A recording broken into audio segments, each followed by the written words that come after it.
Well, Big Cat, I think I figured out what your problem was with the bakers. What is it? You changed up your house slipper game. Well, I was going to bring this up for you. You're not wearing those, and you have every night we've been in this house. I think that is the problem. And the way you sit on the sofa, you're leaning over a little bit. You could be catching wafts off of those slippers, which look like they got some wool insides. They're going to hold sweat, stank-ass feet, etc. more than them rubber flippy-floppies you got. So I had the flip-flops, and I would wear the flip-flops in the house, and this is what I was going to bring up. So I said to you before we started, I said, do you have something for this cold open? I bought slippers for you to shut you up, and you just find a way to run your mouth even more, even if I buy slippers to make you happy. Pro tip, John, since you hadn't picked up on this. Most likely going to run my mouth no matter what. Oh, I know. So if you stick with the gold standard or whatever you want to call it, well, then you already know what I'm going to, poke and make fun of. It's just consistently and, over and over. But now if you change it up and then I have to dig and look more, that's when you're going to run into trouble, bud. I mean, I got slippers for you. You should just take the low road here and say, yeah, I'm wearing these. He's going to make fun of them. Oh, well. Any woman who is listening knows that you will never be happy.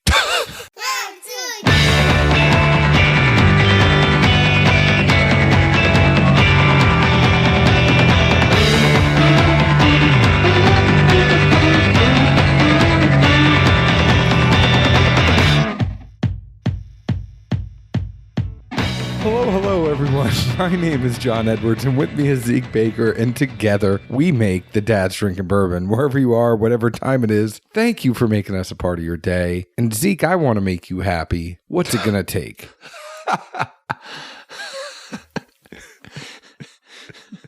We're not even going there. There's a laundry list, probably about 30 pages long. And at least a strong percent of you can't do anyway, so. Yeah, I'm not going there. I am not. I don't care how much whiskey we drink. It will never happen. And I'm not just playing hard to get. But Zeke, it is a great night when we are together. I always enjoy spending time with you. Oh. How are you? Just another day in paradise. And, to kind of tip our hand a little bit of excitement. This is, obviously the first blind of 2020. Shit, might be the first blind since who knows when in 2019. Yeah. We kind of fell off there. We cut our teeth on blinds. That's kind of what we're all about. I think we had a crazy 2019 with me building a house, being in an apartment, a whole bunch of stuff that was going on just in our personal lives. And with a blind, you really want to sit down and spend some time drinking each one. If someone's nice enough to send us a blind, we don't want to shortchange them. And speaking of someone who sent us a blind and we're going to shortchange them, our friend Blake sent us a blind like last January. And it's been sitting. If you guys send us anything, we never get rid of it. We're not... I've literally had this for well over a year. Yeah, we're not doing anything here where you send us something and we're not ungrateful. I mean, he's met us and hung out, and he knows we can be dipshits at times. You gave him a half a bottle of Thomas H. Handy, so I think... There was a half in that thing when I gave it to him? Yeah. Jesus. Yeah. He was on, like, the very second show of Dad's Drinking Bourbon, and we were drinking Thomas H. Handy. He's like, I've never seen this bottle before. Funny enough, he goes home, because he was just getting into whiskey at that point, and then becomes like this super whiskey guy up in Michigan and gets all these bottles that you and I have no chance of getting whatsoever. But anyways, Blake sent us a blind, and it's sitting here, and we haven't had any yet. And sadly, and obviously it's our own damn fault, plain and simple, but not all of us can remember stuff for too long. Hell, I can't remember stuff from last week, but for the most part, he doesn't really remember what all these are. Which I feel awful. So I know you have an idea here. I'll throw mine out that just popped in my head of just simply take a pour of each one for the next few episodes. Say cheers, Blake. Sorry we're dumbasses. We apologize, and enjoy the pour and the friendship and keep moving. But if one of these turns out bad, we will cuss you. Yeah, I mean, I think it's one of those things where we just take a sip of it and we give our thoughts and we have no idea what it is. And you at home or in the car or at work have no idea what it is. We're never going to know what the answer is, but it's fun just to say we had it and fun to do something around it. Bourbon's involved. It can't be all bad. Cheers, Blake. Blake, we are going to start off with C because that was what was on the table in front of me. So you sent us ones. You did A, B, C, D, E, F, G, and this is C. When in doubt, Charlie out. Yeah, so when in doubt, Charlie out. That's where we're starting. Got me through school. It's hot, spicy. You keep getting that note. I'm going to give you some water in a blind with some food coloring. Man, it's hot and spicy. I don't know. Just not what I thought it was going to be. I just didn't get it. It's got chalky mouthfeel, hot and spicy. I'm not really getting a lot off of it. I've heard this before. Take a sip of the damn whiskey. What'd you get? Nah, I mean, it's hot, but not like scalgy. No, it's not a scalgy hot, but it's hot. I think it's something young. It's really corn forward with a fair amount of barley in it. And it just hasn't had time to age. But I get that barley toward the back just a little bit, but it's completely out of whack. It's still a no for me, Bob. The price is wrong.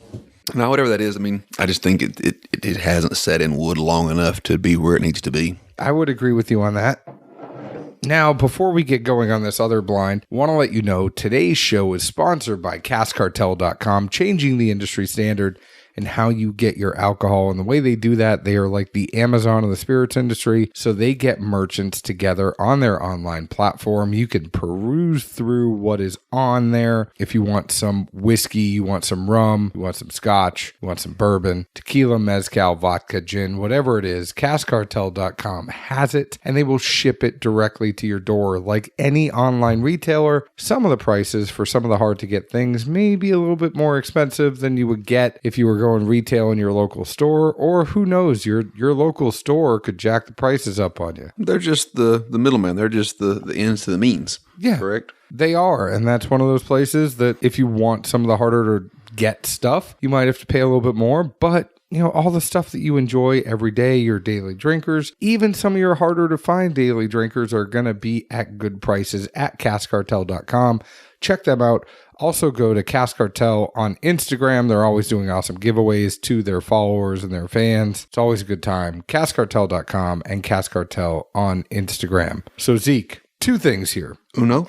Our friend, and he's super active in the group. Love having him around. He's big in the Provs Picks group too. Benjamin Abrams. He is a senior chief petty officer for the U.S. Navy. He sent us a blind. There are 4 whiskeys here. Thank you for everything you do in the Navy, and thank you for sending us a blind. It's a double thank you. Whammy. Is that the Uno and the dose, or just the Uno? Well, there's an Uno dose and a trace because he sent us a pick. And unlike you, I open these, I wait for you, and I share with you. He sent us an Eagle Rare pick that the U.S. Navy picked. How cool is that? Well, back to your 1, 2, 3. I open them as well.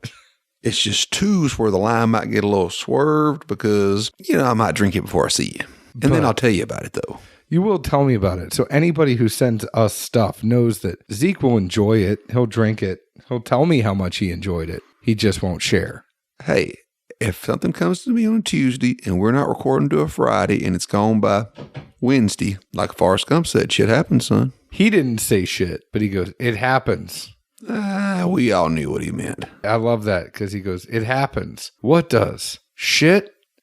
Sometimes. Have a nice day. But, you know, I think actually it's more of like, you know, me, cheers or kudos to whoever sent that bottle. Because, I mean, if it's gone in 2 days, it was some damn good juice. But you couldn't take like a 2-ounce boss around and be like, hey, this was really good. I just want you to have a pour. Sometimes there's things you just want to tell your buddies how great it was. And what makes it even greater is the fact you know that they don't know and won't experience it. Oh, man. I mean, you know. There are so many different places I could go here in my mind, and I'm not going to do We that. all bluffed in college plenty of times. Then you become Eskimo brothers and realize that guy was lying. Wasn't good at all. I tried not to become Eskimo brothers if possible. Just wasn't something I was getting into. I mean, it's just like this, you know. You didn't go back and exchange notes and, you know, tips here and there. What'd you get? What'd you pick up, etc.? Whatever I did in college, I really tried not to Quad City DJ it. Well, those things get you in trouble. Look at we're not going to name schools, but they've gotten some people in trouble. Yeah, we're not going to name anything. This got dark very, very quick. Your fault. This pour, we're not even going to talk about it in the sense of notes, but we just want to take a sip of it, say cheers. Thank you for sending the Eagle Rare our way. And then we're going to get into the blind. What do you think? Sounds good to me. And cheers. Cheers, my good man. Cheers, Mr. Abrams. Thank you again very much, not only for the bottle, but more importantly, your service, etc. And all I'll say is very simply with Eagle Rare, picks are getting back in the marketplace. When you taste one, the first sip, you may not have a ton of notes to ever write down, but you immediately know, like, that's a good one, or, this is a damn good one, son. 100% on that. He sent us 4 whiskeys in 2-ounce Bossa rounds. Thank you. We have an orange, a red, a green, and a no label. I think what we do is rank them first, say which one you like the best, like normal. This is going. Do you remember how we used to do blinds? I do, and there was always some quirks to it. So in my mind, I was just trying to think of what's the most user-friendly. So the most user-friendly way is we just kind of rank it and say what we like the best so that they know that we're not being biased once we know what the actual whiskey is. So we say which one we like the best, and then we will reveal what they were so that the people at home, at work, in the car can follow along and know what the whiskey is before we tell our notes on it. But you know that we wrote our notes down blind. Fair? You know, you could have told me this ahead of time, so I'd already done that. I was almost thinking, would you buy it or not? Like, without even knowing price, like, is this something I would want to have on my bar? We can do that too. We can do that just too. Just simple, like, would you put this on your bar or not? Do you know what a ranking would be? Do you have a ranking for them? I can come up with something pretty well. I could easily come up with would I have it on my bar or not? And obviously, you know, price could factor in there to a degree, but I just think in general, like, if in the, theoretical world where cost doesn't matter, like, would I want this on the bar or not? Yeah. And it says, when we do open, it says, open this when you want to know what the samples are. Try the brown sample versus the Eagle Rare. So I guess he's not saying that's a no label. He's just saying try the no label one against the Eagle Rare. Do you want to do that one first then? You tell me which one you like the best. I put brown as 1, red is 2, orange is 3, green is 4. That's really funny because I think we're pretty dialed in on this one, except I had red as number 1, the brown is number 2, orange is number 3, green is number 4. I could see you getting excited for a Red Rocket. Keeping it on the bar, I think there are positives for the red, the brown, and the orange that I could find a reason to keep all 3 of those on the bar in some way, shape, or form. I'm not sure what the price was off the taste. If some of them were really high, I might reconsider that. The green was just the one that I'm like, yeah, I'm going to pass on this one. Really? I kind of thought you might get into that. No. All right, well, let's get green? Well, let's talk about the notes, and I can say, well, I would have thought you'd get into it. What about you on whether or not you keep it in your bar? 1, I would have at the bar. That's the brown. 2 was a maybe. 3 and 4, just not so much. I was torn on the orange. I'll not lie. I really liked the red and the brown. The orange was kind of touch and go, but we'll talk about that when we get into the notes. That being said, have the answers right here. Going to open this up. Which I have a surprise for you once you read these answers out, or at least I think I do. Okay. That is funny. You're going to laugh even more when you see my notes, I bet. Oh, I love this so much. I was torn on the orange. I definitely would keep the orange in the bar, but you liked the brown the best. Yep. 2017 Elmer T. Lee. Oh. Zeke stays consistent and just loves that Elmer. Even funnier is what I thought it was. I thought it was the Eagle Rare pick. He was just seeing if we'd noticed we were drinking the same thing twice. Well, now I know why he says compare that against the... literally wrote down at the bottom, ER pick.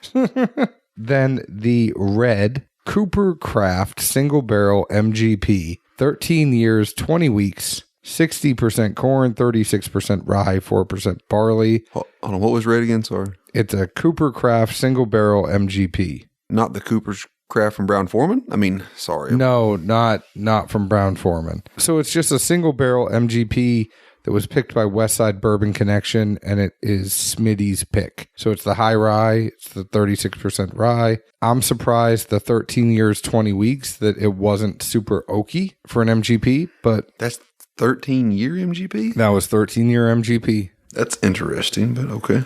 We'll talk about the notes on that one. The orange was Cavalon Sherry Oak, 46% ABV, 92 proof. And then the green was Balvenie, batch number 1, ton 1509, 47.1 ABV, 94.2 proof. So it was a scotch.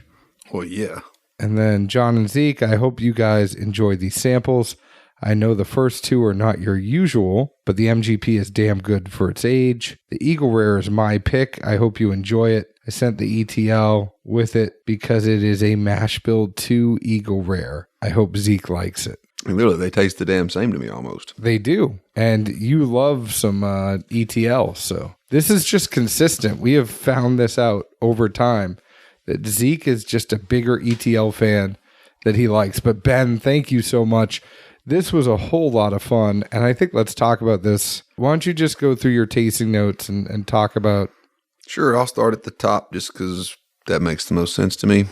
So this Orange. is, you are starting with Orange, which was the Cavalon Sherry Oak. Yeah.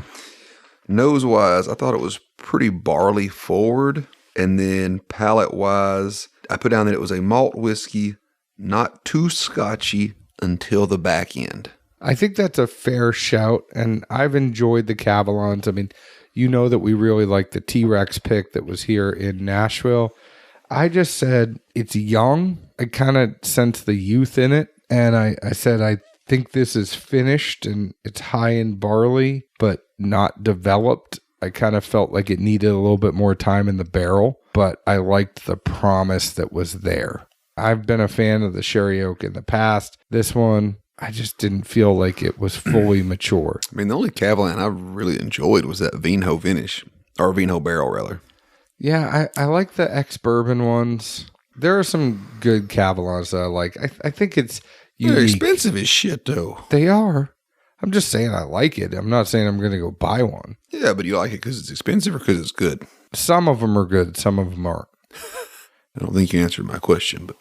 I don't like it because it's expensive, or I like the good ones that are good. I don't like the bad ones that are bad. Like, did you want to get these new house shoes simply because they look a little more refined, aged, expensive than No, those, I wanted you to shut the hell up. Rubber doodads? No, I just wanted you to shut the hell up. Oh, well, that's never going to happen. I know.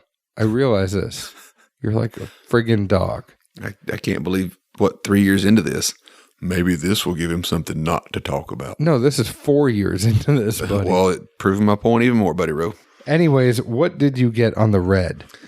Red, which turned out to be, I'm wondering if Cooper Craft was like a private label or something. Yeah. I'm assuming. I mean, they're surprised they could do it, though, because isn't that the Brown Foreman thing? But, oh well. 13-year MGP, I believe you said it was their high rye mash bill. It is the 36% rye. You list the proof? It doesn't overly matter, but just wondered. Doesn't have the proof on here, but we know it's probably going to be. I feel like there was a good amount of alcohol coming off of it. The nose, it really seemed to me to be dried red apples.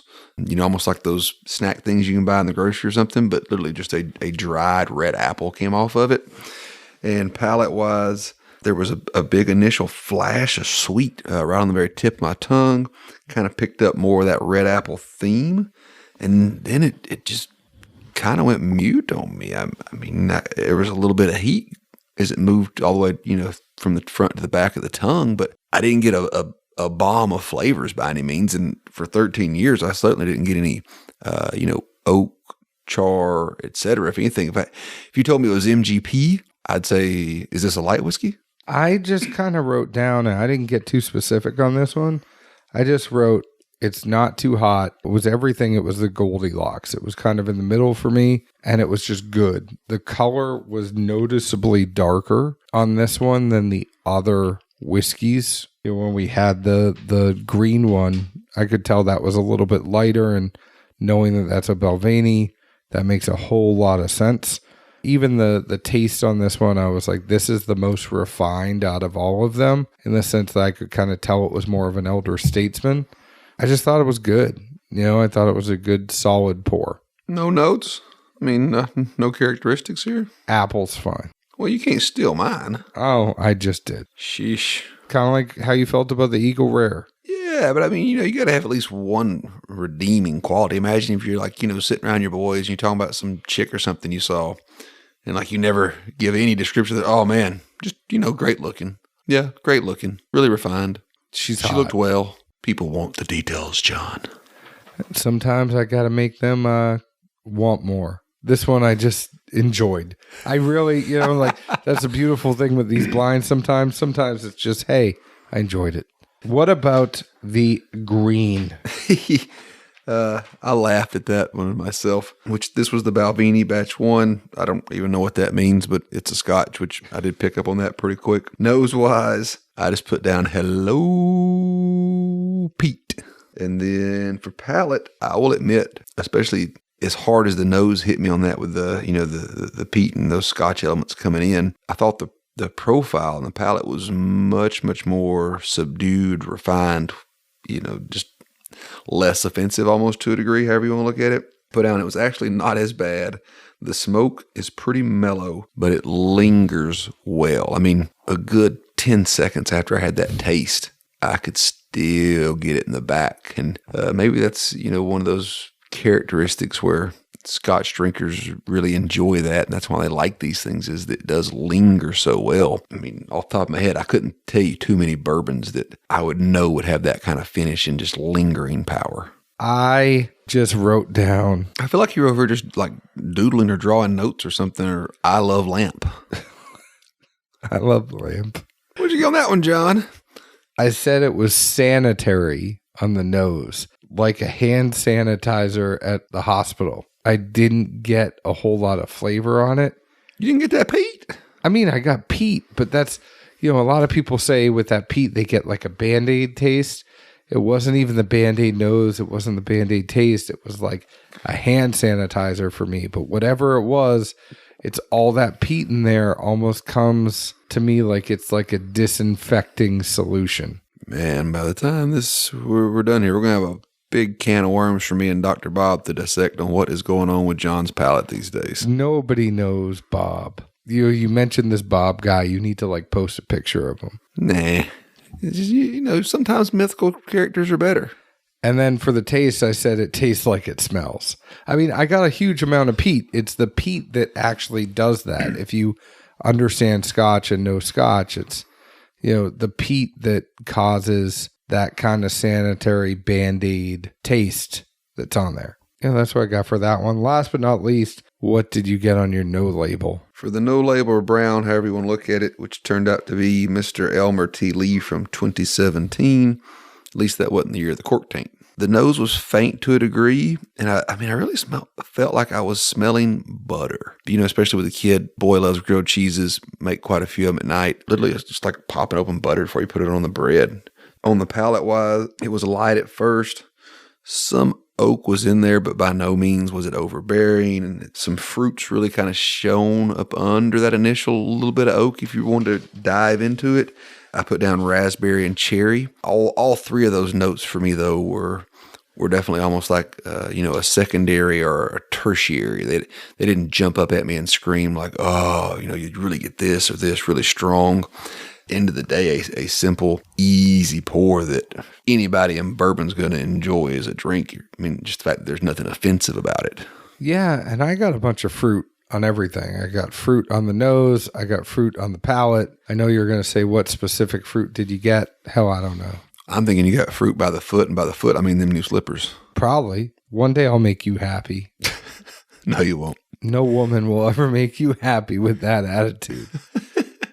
Just want you to know that. They just got to be able to take it and throw it back. Can't get offended by these things. It's going to happen regardless. There's so many places I could go there, and all of them are inappropriate about them giving it back to you. I know you like that, but I can't. Oh man, senior moments. But there's definitely a part in one of the Jay and Silent Bobs I can't think of the damn term. Snowball? Hey, there you go. You do like that. You want hit in the head with this weak ass baker's top that's still sitting down here? I left it. I haven't even taken it off the table since we did our last tasting. Might just throw the whole bottle. It'd be more effective. More surface area.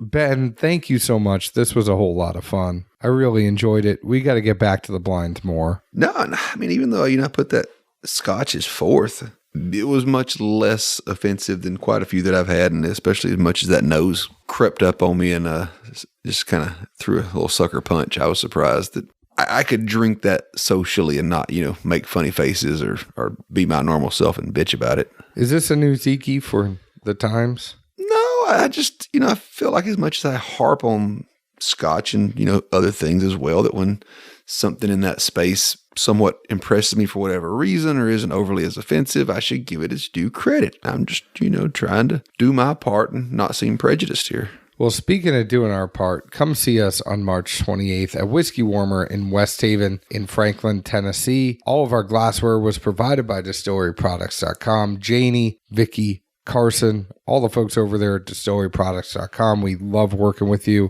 We love the fact that you guys deliver laser etched glassware at awesome wholesale prices in North America. You guys are the only place where we can get the neat glass wholesale.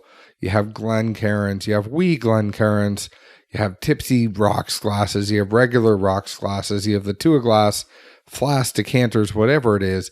Go see our friends at distilleryproducts.com. If you want me to hook you up with them, I'm happy to do so. Slide into my DMs. Zeke, the folks have found us on Facebook at Dad's Drinking Bourbon, Twitter at Bourbon Dads, Instagram at Dad's Drinking Bourbon.